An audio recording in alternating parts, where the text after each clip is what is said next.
Hey, I'm Decathlon Gamer. Welcome back to FM24 Youth Factory. This is episode 24, and we begin with good news.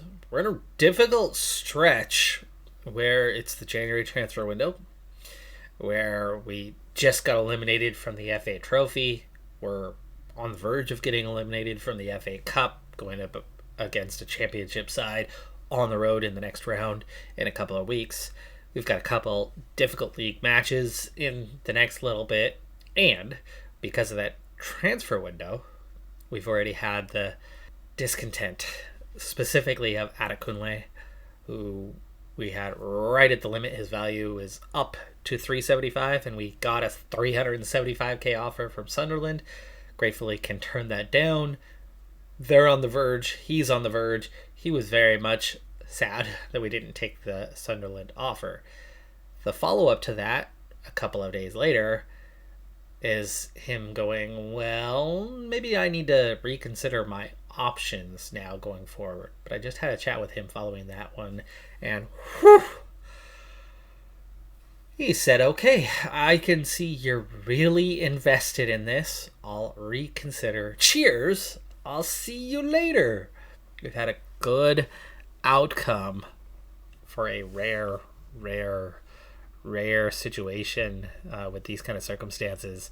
So for now, he backs off, backs down, morale's high.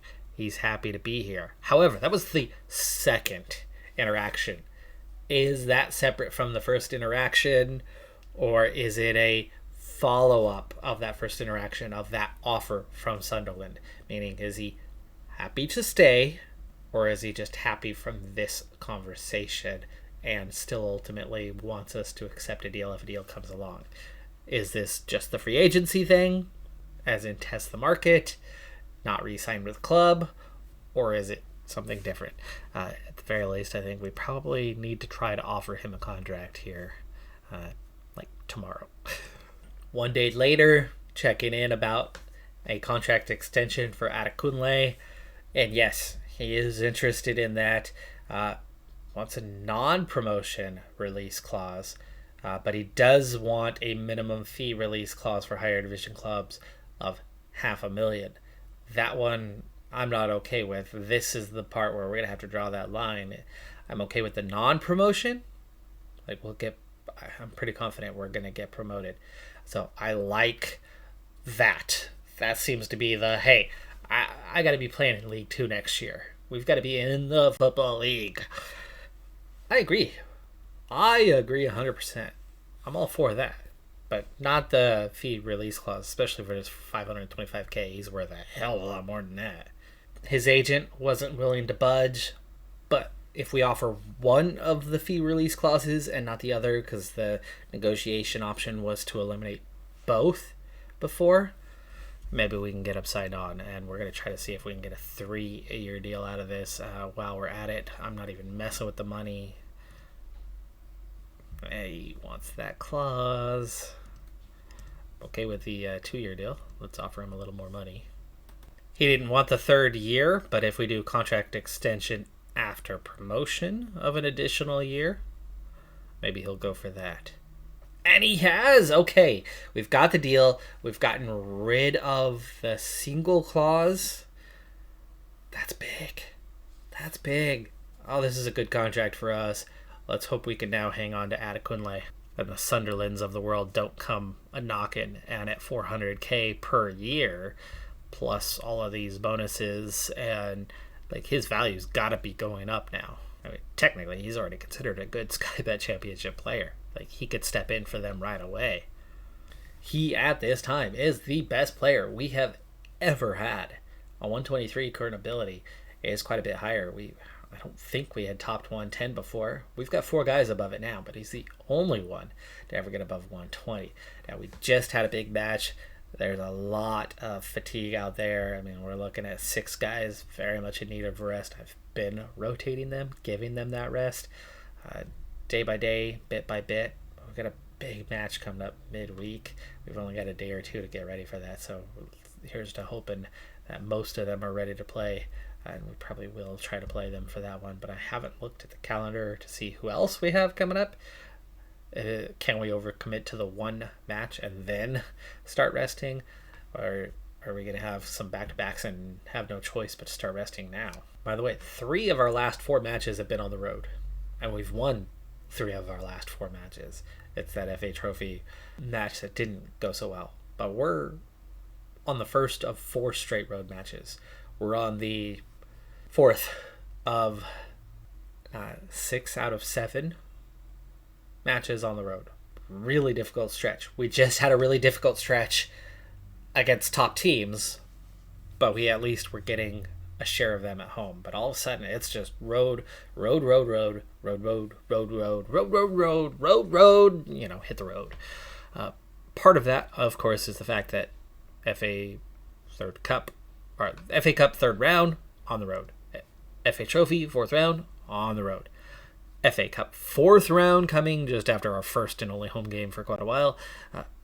All on the road. We've drawn road matches in the cup competitions, and that's 3 of the games over a stretch of a little over a month.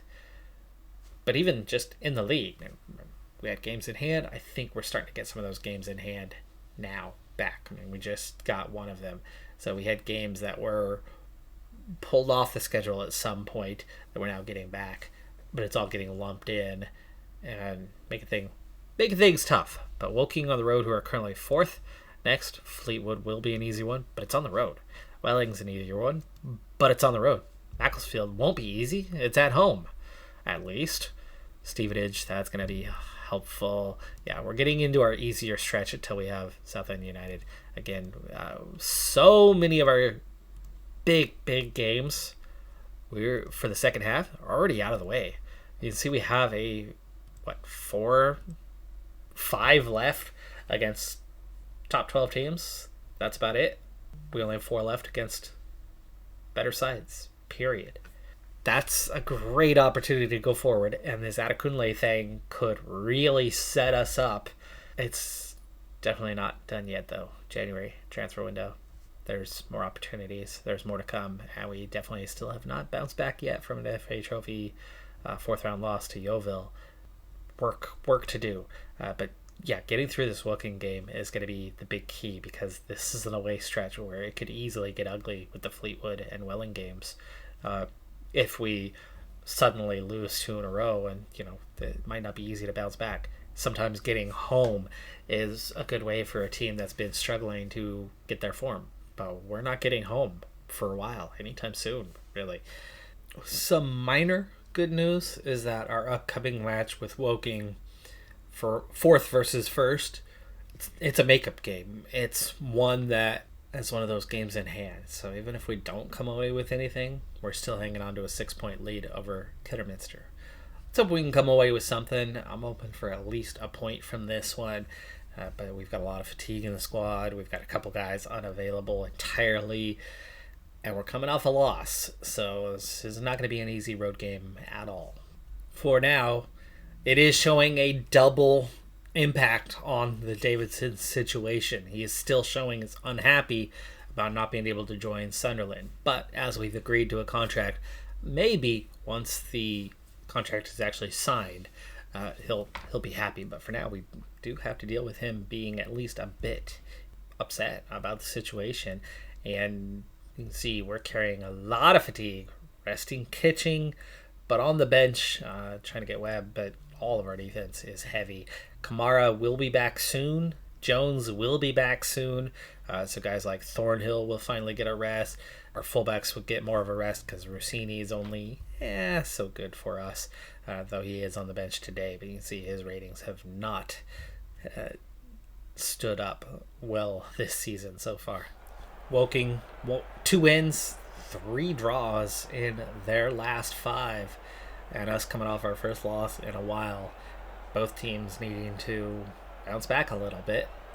A stretch for either. That could be helpful for us, but they still sit 4th. And both teams have a couple games extra to play. So this is definitely probably the 3rd best opponent in the league as things stand right now.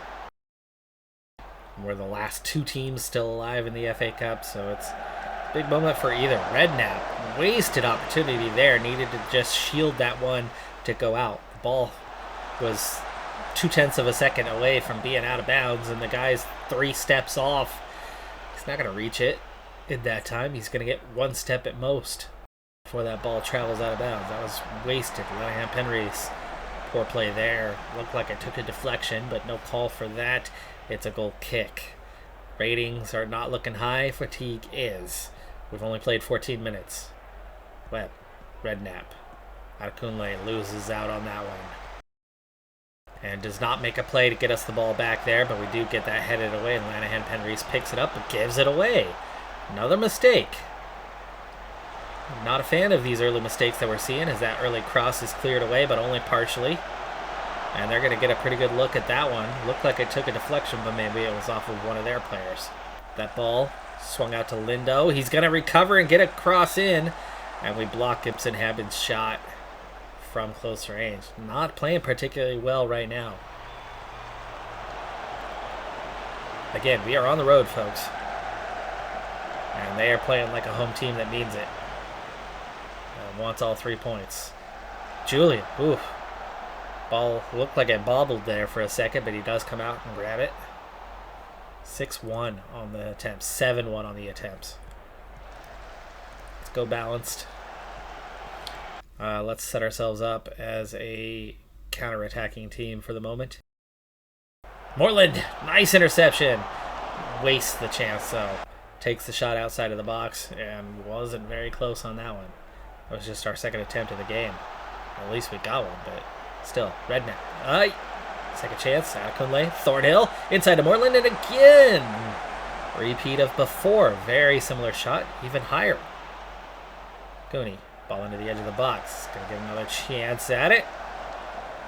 Not exactly a free header, it was contested, but they can't get much purchase on it. It's out at 9-3. Been a little bit better since we switched to the more counter-attacking look. Offside. Offside. Hello. Whew. Okay, it got called. It got called. Really late. Really late decision there, but the right decision. He was clearly off. This is the most fired up I've seen the squad in a very long time. Let's see if this turns into a stronger showing in the second half. We will keep balanced and counterattacking for a little bit longer, but actually, you know what? Let's go positive. Let's go back to our standard play. Why not, right? Why not? Take that off. Regular pace. Let's see if the motivation piece just gets us to play better. Redknapp. He's playing better. Not sure why the highlight ended. That play was far from done, and we were still very much in possession. Might have to assess their formation here soon if they aren't going stronger. Mortland won it a second time. Davidson gets a piece, but the defense recovers before he can get it under firm control. But McFadden, poor header there to himself. Like, McFadden, the bad giveaway and then the poor marking is responsible for that goal. Here's McFadden. That part wasn't the poor marking, but it's what he does after. He tries to cut in front of the guy, but never does get in front of the guy. Leaves the guy in front of him attacking the goal. That's such an easy setup and such a terrible play. McFadden's on the wrong side. He just gives him a little tap on the shoulder is all, and he is just barely onside, but garbage play from McFadden on that one. He's down to a 6.2 rating, and rightfully so. He has been terrible, but Kamara's not available. Lanahan Penreese put it in a bad spot on that one. Got it under control momentarily, but couldn't keep it. Moreland. He's had a good impact on this game. Lanahan Penreese has not done much and did not do anything desirable there. But Atkins! Oh, wow, that was headed in. Looked like the keeper saved it off the line, practically. It was an inch off the line when he got a hand of that. Redknapp finds McFadden. We get a piece. We get a chance, rather, from roughly the penalty spot, but it took a deflection. Mortland's clearance goes right back to the free kick taker. Oh, that took a double deflection, it looked like, but Julian reacts well. I gotta look at my options here, substitution-wise. We have a lot of fatigue. The fresh legs are gonna mean more than the quality at this point. That was looking like it could be a foul, but maybe because we ended up getting a shot anyway. McFadden's just done. We'll have to look from here. What do we really have? Redknapp can't play on the left. He's just not good at it.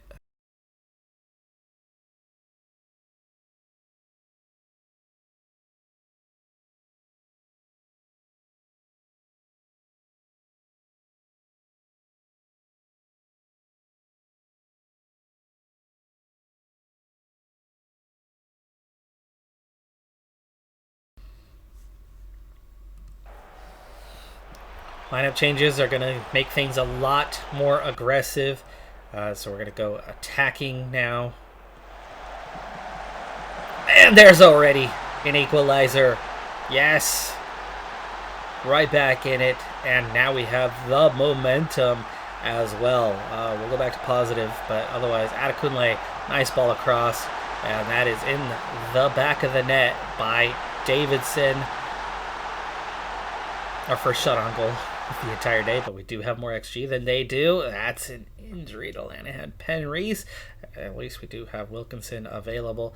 The changes that we made: pushed Primus up, changed his role to a box-to-box, changed Atkins' role from a ball winner to a deep-lying playmaker, put Rossini and Redknapp on attack, which I'm now going to go back to support for both of them.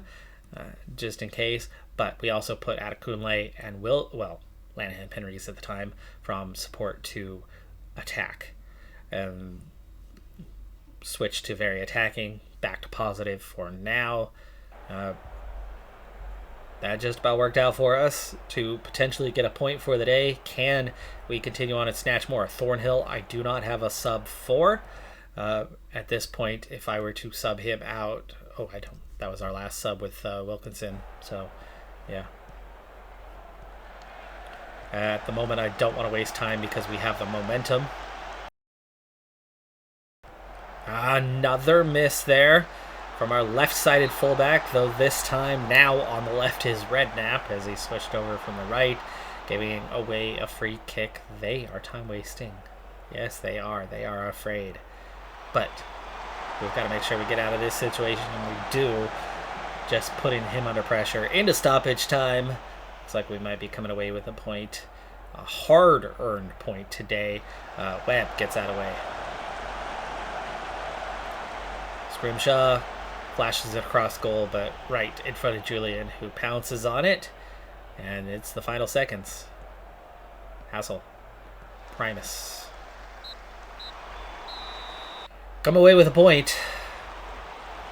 Not a great performance today at all, but that's what champions do. When you're down, when you're struggling, you find a way to at least come out of it.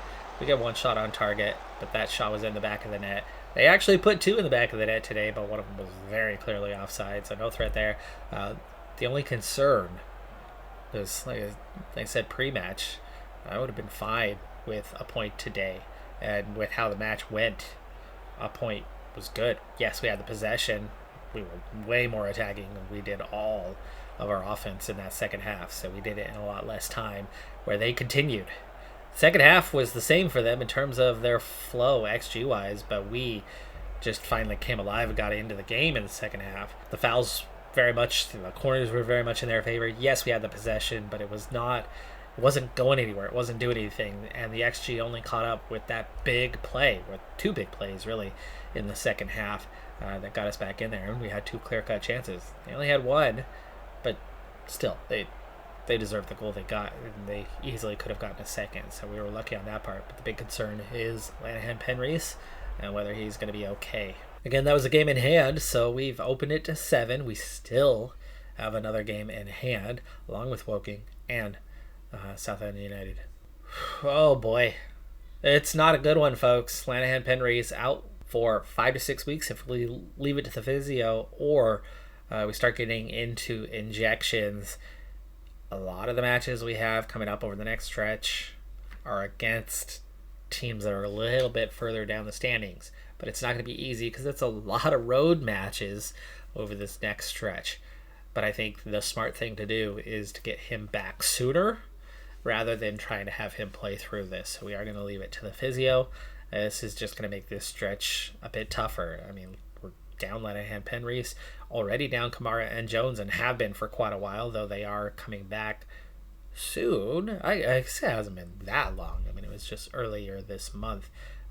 Just feels like a long time because we've been playing 2 matches a week continually for quite a while. Matty Baker just out for a couple of days here, sick, but he'll be back. He's home recovering from an illness. But that's still 4 guys that play regularly out. Well, Matty Baker, 3.5 guys. Pressure's still on. We are definitely not in the clear yet. We've got to get through this stretch. It's still January. We've really only progressed a single week. We had 2 big matches. But the matches, the schedule, other than being on the road, that's going to start to ease off. Fleetwood 19th, Welling is 14th, Macclesfield is 7th, but that's the home one before we then travel to Salford. This is that next busy stretch. The next 2 are easy enough, and then it's just finishing off January. Davidson, fingers crossed that the contract signing will get him back to happy and not be unhappy. He seems to be happy to stay here. We got him to negotiate a contract. Like I said, fingers crossed. That is going to do it for this episode, though. I'm Decathlon Gamer. Like, comment, subscribe, and I'll see you next time. Have a good one. Be safe out there. Bye for now.